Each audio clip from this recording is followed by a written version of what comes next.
Question 4, इस question में total 7 parts हैं, जिनमें से फर्स्ट पार्ट यहाँ लिखा हुआ है। इनमें से हर पार्ट में पोलिनोमियल दिया हुआ है। इन पोलिनोमियल को क्वेश्चन में केसेस कहा गया है। क्वेश्चन में कहा है find the zero of the polynomial in each of the following cases, कि इनमें से हर केस या फिर पोलिनोमियल की zero of the polynomial find कीजिए। अब जीरो ऑफ द पोलिनोमियल किसे कहते हैं? किसी पोलिनोमियल में अगर x या फिर वेरिएबल की जगह ऐसी वैल्यू रखी जाए कि ये पोलिनोमियल जीरो हो जाए, तब x या फिर वेरिएबल की ये वैल्यू कहलाती है zero of the polynomial.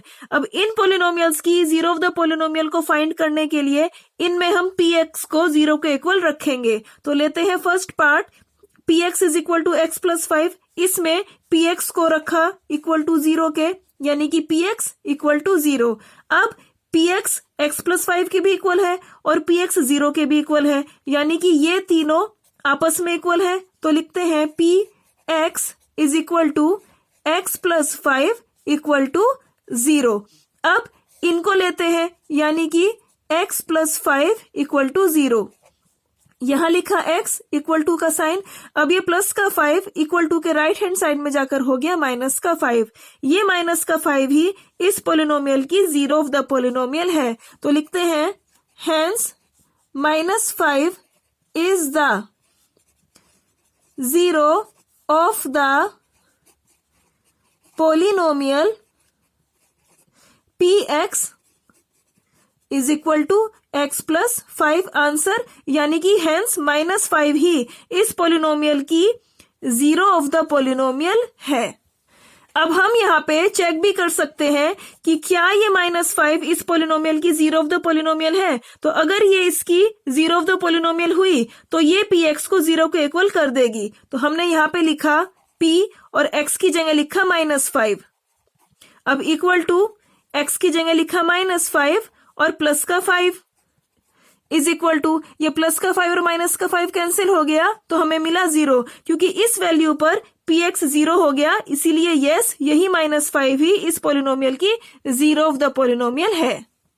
Second part, px is equal to x minus 5। अब इसमें भी लिखेंगे px is equal to zero. अब px जीरो के इक्वल है और px x माइनस 5 के इक्वल है, यानी कि ये तीनों आपस में इक्वल है। तो लिखते हैं px is equal to x minus 5 equal to zero. अब इसको लेते हैं, यानी कि x minus 5 equal to zero. तो यहां से x इक्वल टू ये माइनस का 5 इक्वल टू के राइट हैंड साइड में जाकर हो गया प्लस का 5। अब ये 5 ही इस पोलिनोमियल की जीरो ऑफ द पोलिनोमियल है, यानी कि hence 5 is the zero of the polynomial px is equal to x minus 5, कि 5 इस पोलिनोमियल की जीरो ऑफ द पोलिनोमियल है। Third part, px is equal to 2x plus 5। तो इसमें लिखा px is equal to zero, तो जिससे हमें मिला px is equal to 2x plus 5 equal to zero. अब इसमें से इतना हिस्सा लेते हैं, यानी कि 2x plus 5 equal to zero. अब यहां पे लिखा 2x इज इक्वल टू, ये प्लस का 5 इक्वल टू के राइट हैंड साइड में जाकर हो गया माइनस का 5। अब लिखा x इक्वल टू -5 और ये 2 है x के मल्टीप्लाई में, इसलिए ये इक्वल टू के राइट हैंड साइड में जाकर हो गया -5 के अपॉन में। तो ये -5 अपॉन 2 ही इस पोलिनोमियल की जीरो ऑफ द पोलिनोमियल है। Hence -5 upon 2 is the zero of the polynomial px is equal to 2x plus 5 answer. Fourth part, px is equal to 3x minus 2। तो हमने इसमें px को जीरो के equal लिखा, तो इससे हमें मिला px is equal to 3x minus 2 equal to zero. अब हमने यहाँ पे इतना हिस्सा लिया, यानी कि 3x minus 2 equal to zero. अब यहाँ पे 3x, अब इक्वल टू का साइन, ये माइनस का 2 इक्वल टू के राइट हैंड साइड में जाकर हो गया प्लस का 2। अब लिखा x इक्वल टू, और ये 3 इस 2 के अपॉन में चला गया, तो ये 2/3 इस पोलिनोमियल की जीरो ऑफ द पोलिनोमियल है। Fifth part, px is equal to 3x। तो इसमें लिखा px is equal to zero, तो जिससे मिला हमें px is equal to 3x equal to zero. अब इतना हिस्सा लिया यानी कि 3x इक्वल टू 0। अब लिखा x इक्वल टू का साइन, ये 0 और ये 3x के मल्टीप्लाई में है तो इक्वल टू के राइट हैंड साइड में जाकर ये 0 के अपॉन में चला गया। अब x इक्वल टू 0 के अपॉन में अगर कोई भी नंबर होता है तो ये होता है 0, तो यहाँ पे ये 0 ही इस पोलिनोमियल की जीरो ऑफ द पोलिनोमियल है। 7th part px is equal to ax। यहाँ पे a के ऊपर कंडीशन है कि a 0 के इक्वल नहीं है। अब इसमें हमने लिखा px इक्वल टू 0, तो जिससे हमें मिला px equal to ax equal to 0। अब इतना हिस्सा लिया यानी कि ax इक्वल टू 0। अब यहाँ पे मिला x इक्वल टू ये 0 लिखा, ये a यहाँ पे आ गया 0 के अपॉन में, तो x इज इक्वल टू ये हमें मिल गया 0, तो यानी ये 0 ही है इस पोलिनोमियल की zero of the polynomial. 7th part px is equal to cx plus d। यहाँ पे c के ऊपर कंडीशन है कि c 0 के इक्वल नहीं होना चाहिए और c और d है रियल नंबर्स। रियल नंबर्स यानी वे नंबर जो रियल लाइन या फिर नंबर लाइन पर होते हैं रियल नंबर्स कहलाते हैं। तो इसमें भी हमने लिखा px इक्वल टू 0, तो जिससे हमें मिला px equal to cx plus d equal to 0।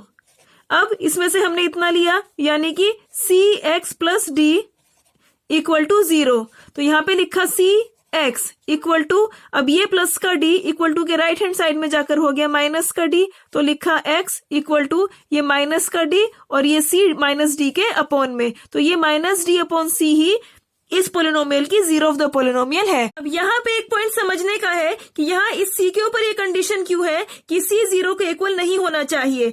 अगर c 0 के इक्वल हो गया तब क्या होगा, तो इस पोलिनोमियल में अब हम c की जगह 0 रखेंगे, तो हमने लिखा px is equal to c की जगह लिखा 0 और मल्टीप्लाई में x प्लस d, तो यहाँ पे 0 की x में मल्टीप्लाई हुई मिल गया 0 प्लस d, तो यहां से हमें मिल गया d, यानी px आया इक्वल टू d के। अब ये d क्या है, यहाँ लिखा है c and d are real numbers, यानी कि d एक रियल नंबर है, यानी कि d एक कांस्टेंट है, यानी कि px है एक कांस्टेंट पोलिनोमियल। अब किसी भी कांस्टेंट पोलिनोमियल की कोई भी जीरो ऑफ द पोलिनोमियल नहीं होती है, जबकि इस क्वेश्चन में तो जीरो ऑफ द पोलिनोमियल ही निकालनी है। तो इस कंडीशन से बचने के लिए कि ये पोलिनोमियल कहीं कांस्टेंट पोलिनोमियल ना हो जाए जिसकी जीरो ऑफ द पोलिनोमियल निकल ही नहीं सकती, यहाँ पे वेरिएबल के मल्टीप्लाई में जो ये कांस्टेंट है इसके ऊपर कंडीशन लगा दी है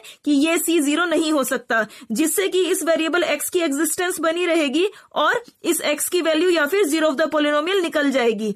अब एक पॉइंट और ध्यान देने का है कि यहाँ पे केवल इस c के ऊपर कंडीशन है कि c 0 नहीं हो सकता, d 0 हो सकता है, क्योंकि अगर मान लिया d 0 हो गया तब क्या होगा, px is equal to cx और प्लस में d की जगह लिखा 0, तो मिल गया cx, यानी कि d के 0 होने पर भी ये x की एग्जिस्टेंस बनी हुई है और अब भी x की वैल्यू या फिर जीरो ऑफ द पोलिनोमियल निकल सकती है। तो इसीलिए ही यहाँ पे केवल c पे कंडीशन है कि c 0 नहीं हो सकता, d 0 हो सकता है, इसलिए यहाँ पे लिखा है कि c and d are real numbers. Real number में तो 0 भी होता है, तो यानी कि c भी 0 हो सकता है और d भी, लेकिन क्योंकि c 0 नहीं होना चाहिए, क्योंकि उसके 0 होने पर px क्योंकि कांस्टेंट पोलिनोमियल बन जाएगा, इसलिए ही केवल c पे कंडीशन लगा दी कि c 0 नहीं हो सकता। अब इस क्वेश्चन में a के ऊपर कंडीशन है कि a 0 के इक्वल नहीं होना चाहिए, तो अगर a 0 के इक्वल हो गया तब क्या होगा, तो इस पोलिनोमियल में हम a की जगह लिखेंगे 0, तो हमने लिखा px is equal to a की जगह लिखा 0 और मल्टीप्लाई में x, तो हमें मिला px इज इक्वल टू 0 की x में मल्टीप्लाई हुई तो मिला 0। अब ये 0 होता है एक जीरो पोलिनोमियल। अब क्योंकि हर रियल नंबर ही जीरो पोलिनोमियल का जीरो ऑफ द पोलिनोमियल होता है, इसीलिए ही यहाँ पे a के ऊपर कंडीशन लगा दी है कि a 0 के इक्वल नहीं होना चाहिए।